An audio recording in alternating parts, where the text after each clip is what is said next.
Like, comment, subscribe. Big Amount TV, baby. It's going down. That's that chronic.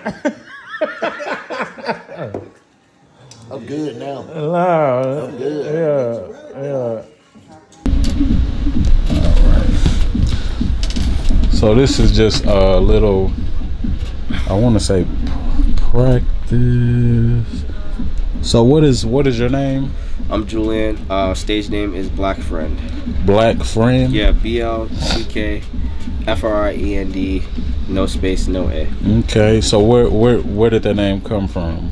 I was. Or how did you come up with that name? Yeah, I was doing a lot of photography and film in grad school, and my name was Clinton Hill at the time. Mm-hmm. And I guess my photography started to take off, and I needed a separation between my music and my film. Mm-hmm. So I came up with Blckfriend because this is the time when Donald Trump was running for election, mm-hmm. and they were storming the Capitol building, and I heard so many times, even before that, people justify someone charging, if someone were to charge them with being racist or prejudiced, they would always justify it by saying I have a black friend. And it always interests me that even in that there's no personification of who that person is, which even then it's less than your friend, because if I said my mom, I would say my mom, and that makes sense because there's only one mom. But if I said I would name my friends by name when talking about them. You know what I'm saying? Mm-hmm. And I think that it was an interesting gap in understanding where people said that they had a friend that was black, being a black friend, but there is no real image to what that looks like. And so I decided to take on the name just because I felt like I embodied a lot of what being black is, and also against the stereotype of what being black is as well. You know what I'm saying? Okay. I thought it was perfect. So, do you feel like you are the black friend?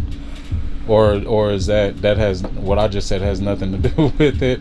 Well, I knew that the name would be catchy based on its prevalence already in society, mm-hmm. but I myself fit more with being the friend in, there's a Bible verse. I'm a heavy Christian. Mm-hmm. There's a Bible verse that says, though I walk through the valley of the shadow of death, have no fear because God is with you. Mm-hmm. And I kind of relate more to being a friend in blackness when mm-hmm. things are dark. You know what I'm saying? Mm-hmm. While my outward perception of other people might, people normally think that, I'm saying I'm your black friend, and if that's how they take it, then that's what it means to them. But for a lot of people, a black friend is really a friend through times of darkness. You know okay. So it's not just about your skin per se. It never was about my skin, but I always understood that people's perception would immediately go there, and so it works twofold.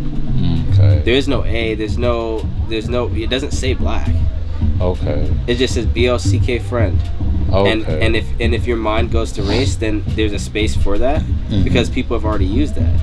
Okay. And that's why it's natural for people to go to that. I have no issue with it. Okay. But really, your black friend has nothing to do with race. I'm a person, right? Just like any other person. And if they just needed a friend, I'm not saying I'm a black friend in race. I'm saying, listen to my music when you're going through dark times, and the lyrics will relate to you, but also help you get out of it, and not on some self-deprecating shit. Okay. I'm really gonna talk about the reality of shit. You know what I mean? Okay. And how to get out of it for real. All right. So you went through what the meaning of your name is. So let's let the people know a little bit more about you. Yeah. So where are you originally from? Originally, I'm from New York City. I was born in Queens Hospital. Mm-hmm. My parents were in the music industry. When they had me, they were young. They were 24 and 27. Mm-hmm. And they lived upstate New York, Westchester County. Mm-hmm. They moved to North Carolina when I was 13. And so I went to college, and I went to high school and college in North Carolina. How was that transition going from, you said Brooklyn? Yeah. Brooklyn, New York to North Carolina. I know this is a little more down south, but it's still the South, North Carolina. So how was that transition? That transition was interesting. I was a kid, and I was heavy in athletics, so I think that I wasn't very aware of the social differences Mm-hmm. as much as I was like just looking to get on the next team and compete, you know, for football at the time. Mm-hmm. But once I got to college and like can think like retroactively, I definitely could say that there's a lot of differences between the northern mentality and the southern mentality for sure. Okay, let's get a little bit to before you moved to North Carolina. Yeah. How was Brooklyn growing up as a child? Like, how was it? Actually, let me ask you this: you come from 2-parent household, Yeah. so mom and dad. Yeah. And, okay, so do you mind telling me what they did? Like, Yeah. what? Oh, Yeah, my mom,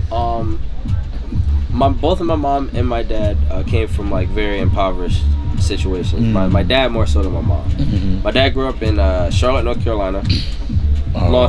And my mom grew up in Columbia, South Carolina. Oh, okay. Now, when they had me in New York City, they were working in the music industry. Oh. So my mom was at that time a songwriter for Beyonce, Mary J. Blige. Okay. Yeah, Destiny's Child. What's the group 70?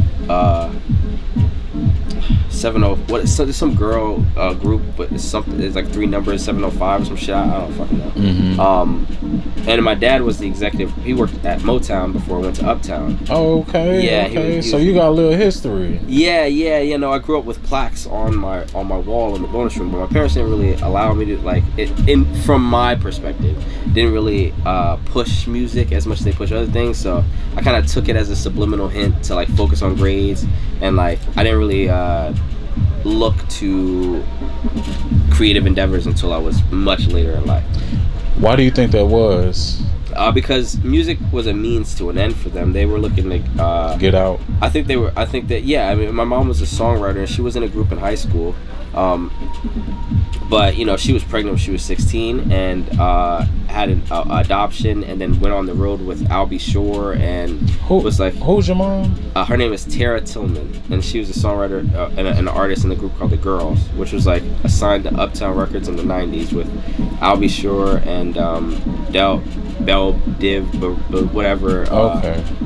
Yeah, and a ton of other artists. But is that how your parents met, or they knew each other before then? I think, yeah, they did meet in the music industry. My mom was an A&R. My dad had a poster of The Girls, and he went up there and like had a meeting with the same. They were both working like heavily in the music industry. You know what I mean? So he was at I think she was at Uptown and he was at Motown at the time, Okay. or maybe he was at Capitol. I forget. He worked with Def Jam, I think. But yeah, that's exactly how they met in the music industry. Man, that is. But long story Amazing. short, they moved to North Carolina. I think it was a means to an end, Mm-hmm. for them. Whereas like I grew up with a little bit more. I grew up with the privilege of being able to chase my dreams, and also like I didn't have to worry about like my next meal. You know what I'm saying? There were definitely times where, you know, they started a real estate company when they moved into North Carolina after like not working from their royalties, dead ass, and they stayed home with. I think their biggest thing was to stay home with their kids, and like they made a business that was a real estate thing. It didn't jump off as well as they would have thought at first. So there were definitely some times, but you know what I'm saying, like. I'm not saying I had like, you know, everything made for me. My dad made sure, you know, nothing was given for me. But like my parents didn't push music because I don't think that they thought, like many of the older generation, they didn't think it was a sustainable career, and they probably experienced that themselves. So they're really trying to probably save me for it. Okay, so as far as Brooklyn, like what part of Brooklyn did you grow up in? Or so I grew up in Brooklyn only after I graduated college, and I worked at a talent agency, ICM Partners. Oh, okay. And I lived in Brooklyn for the first time as an adult myself. So I kind of compartmentalized my life from like being underneath my parents' house, right? And then like what my parents didn't have any control of. And so I grew up in Brooklyn, meaning once I didn't have the pressures of like a household or expectations of parents or any of that in the frontal lobe of my brain while moving, I was, you know, working at a talent agency as an assistant for Shade Grant, who was the unscripted television head of the unscripted television department. And I was answering phone calls, sending emails. That was my job after college. huge office, corporate, Fortune 500. Only, you know, every artist was there. I was seeing contracts with Kendrick Lamar, J. Cole, and I had made the decision that like I wanted to be on those contracts. So I grew up in Brooklyn, and it was amazing because it allowed me to like see who I really was. You know what I'm saying? So your parents not really wanting you to be in the music industry. What did they ever like? Okay, no, we don't want you to do this. You can't do this, or did they just? No, it was passive. And I'm look. They had Avalons. They had equipment. My mom bought me my first M audio box for me to record. I was using my sister's We Sing It mic, so I'm not gonna sit here and say that they didn't support it, just out of respect for my parents. But I will say that with the number of resources that I had in the next room, there was a lot of there was a lot of pushing in other directions that like subliminal, like they didn't say no, but it's like, you know, it's like if you ask for a candy bar, right, and it's like your parents say no, like they're like strongly suggesting the veggie one. And like I've always respected my parents. Like I've never been I never was a disobedient kid. I never snuck out of the house. You know what I'm saying? Like I looked up to my parents, and I still do. So, like I didn't really push the envelope. You know what I'm saying?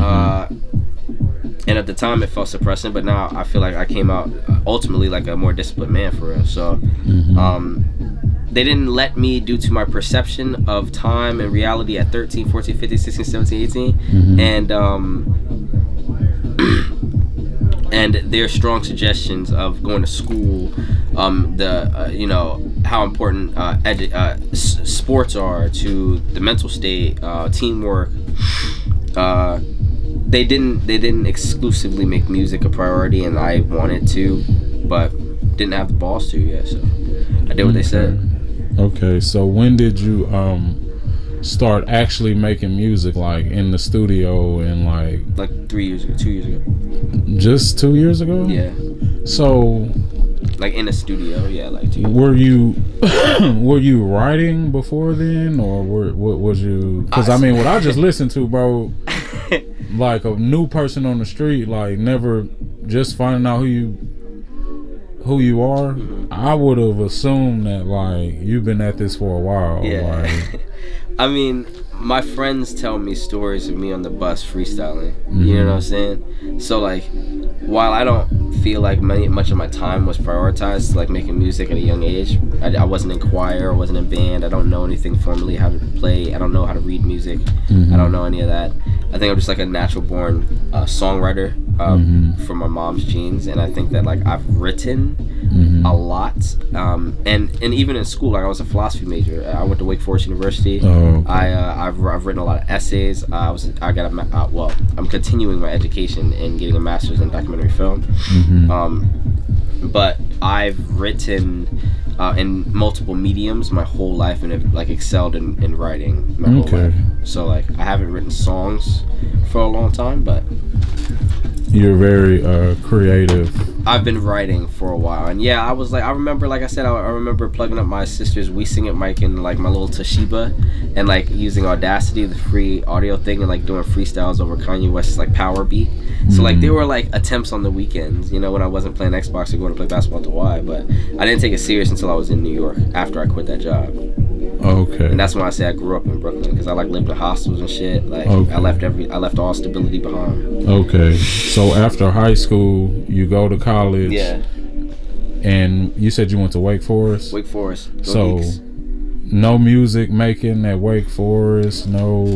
Junior year, I started making music. I started releasing it on SoundCloud. But I will say by graduation, I literally thought I hung it up. Like I had an EP called Goodnight. Okay. Like I literally sentimentally thought it was over. Okay. I was going to get a big boy job. I had the opportunity to work at ICM Partners, which is like you know, they had Beyonce, they had Kendrick Lamar. I didn't know an artist or an act in like publishing, fictional television. Like everybody was signed to these people. So I was like, nigga, what? I'm gonna go work for this. You know what I'm saying? I'm not gonna pass this up. Like, comment, subscribe. Big Amount TV, baby. It's going down. That's that chronic. I'm good now. No, I'm good. yeah.